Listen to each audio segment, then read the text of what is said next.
حضرت انس رضی اللہ تعالیٰ عنہ سے روایت ہے، ایک آدمی حضور صلی اللہ علیہ وسلم کی خدمت عالیہ میں حاضر ہو کر کہنے لگا، یا رسول اللہ، کیا میرا سیاہ رنگ اور بدصورتی مجھے جنت میں جانے سے روک دے گی؟ ارشاد فرمایا، نہیں، اس ذات کی قسم جس کے قبضہ میں میری جان ہے، کبھی نہیں، جب تک کہ تو اپنے رب پر یقین اور اس کے رسول کے لائے ہوئے دین پر ایمان رکھتا ہے۔ وہ شخص کہنے لگا، اس ذات کی قسم جس نے آپ کو نبوت کا شرف بخشا ہے، میں آپ کی اس مجلس میں حاضر ہونے سے پورے 8 ماہ قبل اسلام لا چکا ہوں۔ میں نے خدمت عالیہ میں موجود حضرات کو اور ان کے علاوہ اور مسلمانوں کو بھی اپنے لیے پیغام نکاح دیا، مگر سب نے میرے سیاہ رنگ اور بدصورتی کی وجہ سے مسترد کر دیا۔ حالانکہ میں بنو سلیم کے شریف گھرانے کا آدمی ہوں، البتہ میرے سیاہ رنگ کا مجھ پر اثر ہو گیا۔ آپ نے ارشاد فرمایا کہ عمر بن وہب سے کہاں ہیں؟ یہ بنو ثقیف کا ایک شخص تھا جو ابھی مسلمان ہوا تھا۔ لوگوں نے لا علمی ظاہر کی تو ارشاد فرمایا، کیا تو اس کا گھر جانتا ہے؟ اس نے کہا، جانتا ہوں۔ ارشاد فرمایا، اس کے ہاں جا کر آہستہ سے دروازے پر دستک دو اور سلام کہو۔ اندر داخل ہونے کے بعد اتنا کہہ دو کہ حضور صلی اللہ علیہ وسلم نے تیری بیٹی سے میرا نکاح کر دیا ہے۔ کہتے ہیں کہ اس کی بیٹی انتہائی حسین و جمیل اور عقل و سمجھ کی مالک تھی۔ یہ شخص دروازے پر آیا، دستک دے کر سلام کہا۔ اہل خانہ نے عربی لہجہ سن کر مرحبا کہا، دروازہ کھول دیا، مگر اس کا کالا رنگ اور کبھی صورت دیکھ کر سب ناک منہ چڑھانے لگے۔ ادھر اس نے یہ بات بتائی کہ رسول اللہ صلی اللہ علیہ وسلم نے تمہاری بیٹی سے میرا نکاح کر دیا۔ یہ سن کر سبھی نے شدت سے انکار کیا اور یہ شخص واپس لوٹ گیا۔ یہ ماجرا دیکھ کر نوجوان بیٹی نے اپنے والد سے کہا کہ ابا، نجات کی فکر کرو، اس سے پہلے وحی کے ذریعے تمہاری فضیحت اور رسوائی ہو جائے، اس سے بچنے کی راہ تلاش کرو۔ اگر واقعی رسول اللہ صلی اللہ علیہ وسلم نے اس کے ساتھ میرا نکاح کر دیا تو اللہ اور اس کے رسول نے میرے لیے جو پسند فرمایا میں اس پر دل و جان سے راضی ہوں۔ یہ سن کر لڑکی کا باپ حضور صلی اللہ علیہ وسلم کی خدمت عالیہ میں حاضر ہوا اور پیچھے ہی بیٹھ گیا۔ رسول اللہ صلی اللہ علیہ وسلم نے اس سے مخاطب ہو کر فرمایا، تو ہی وہ شخص ہے جس نے اللہ کے رسول کی بات کو رد کیا ہے؟ عرض کیا، جی ہاں، میں ہی وہ بد نصیب ہوں اور توبہ استغفار کرتا ہوں۔ میں نے سمجھا تھا کہ وہ شخص اپنی بات میں سچا نہیں۔ اگر واقعی سچا ہے تو ہم اس نکاح کو قبول کرتے ہیں اور اللہ تعالیٰ اور اس کے رسول کی ناراضگی سے خدا کی پناہ چاہتے ہیں۔ حضرت صلی اللہ علیہ وسلم نے اس لڑکی کا نکاح 400 درہم کے عوض اس شخص کے ساتھ کر دیا اور فرمانے لگے، جا اپنی بیوی کو لے آ۔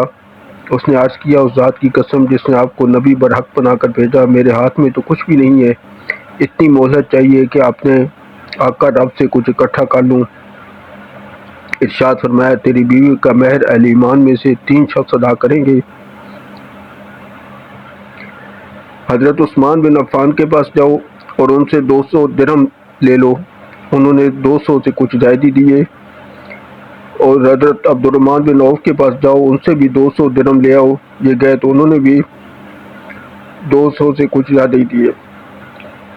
اور حضرت علی کے پاس جاؤ اور ان سے بھی 200 درہم لے لو، انہوں نے بھی 200 سے کچھ زیادہ دیے۔ انتہائی مسرت اور خوشیوں میں ڈوبا ہوا یہ شخص بازار میں بیوی کی رخصتی کے لیے سامان خرید رہا تھا کہ کانوں میں صدا گونجی۔ حضور صلی اللہ علیہ وسلم کا منادی آواز دے رہا تھا کہ جہاد کے لیے تیاری کرو۔ اس نے آسمان کی طرف ایک نگاہ اٹھائی اور کہنے لگا، اے زمین و آسمان کے رب اور حضرت محمد صلی اللہ علیہ وسلم کے خدا، آج میں یہ دراہم وہاں صرف کروں گا جہاں پر اللہ اور اس کے رسول کو اور اہل ایمان کو صرف کرنا پسند ہے۔ پس ایک گھوڑا خریدا، تلوار اور نیزہ خریدا اور ایک ڈھال خریدی، پگڑی کو کمر پر کس کر باندھا، منہ پر نقاب اوڑھ لی، صرف آنکھوں کی جگہ کھلی ہوئی تھی۔ مہاجرین کی صف میں آ کر شامل ہو گئے۔ وہ آپس میں کہنے لگے کہ یہ اجنبی شاہ سوار کون ہے؟ حضرت علی فرمانے لگے، اسے کچھ نہ ہو کہو، ممکن ہے یہ شخص بحرین یا شام کے علاقے سے دین سیکھنے آیا ہو اور تمہاری ہمت افزائی کے لیے تمہارے ساتھ شامل ہو گیا ہو۔ لڑائی شروع ہوئی تو اس نے خوب نیزے کے وار کیے، تلوار کے جوہر دکھائے، حتیٰ کہ گھوڑا میدان میں کام آ گیا تو پیدل چلنے لگا اور بازو چڑھا کر معرکہ کے لیے تیار ہو گیا۔ رسول اللہ صلی اللہ علیہ وسلم نے سیاہ بازو دیکھے تو پہچان لیا۔ ارشاد فرمایا کہ تو سعید ہے؟ جی حضور، میرے ماں باپ آپ پر قربان۔ ارشاد فرمایا تیرا نصیب بھی سعادت مند ہو گیا۔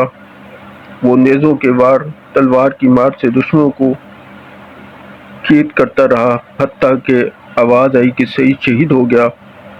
حضور صلی اللہ علیہ وسلم سیدھے اس کے پاس پہنچے، سار اٹھا کر اپنی مبارک گود میں رکھا، چہرے سے اپنی چادر کے ساتھ غبار صاف کیا اور ارشاد فرمایا کہ تیری مہک کیسی عمدہ اور پاکیزہ ہے، تو اللہ اور اس کے رسول کا کس قدر پیارا ہے۔ یہ فرمایا پھر آپ رونے لگے، پھر تبسم فرمایا اور منہ پھیر لیا اور فرمایا رب کعبہ کی قسم، یہ حوض پر پہنچ گیا۔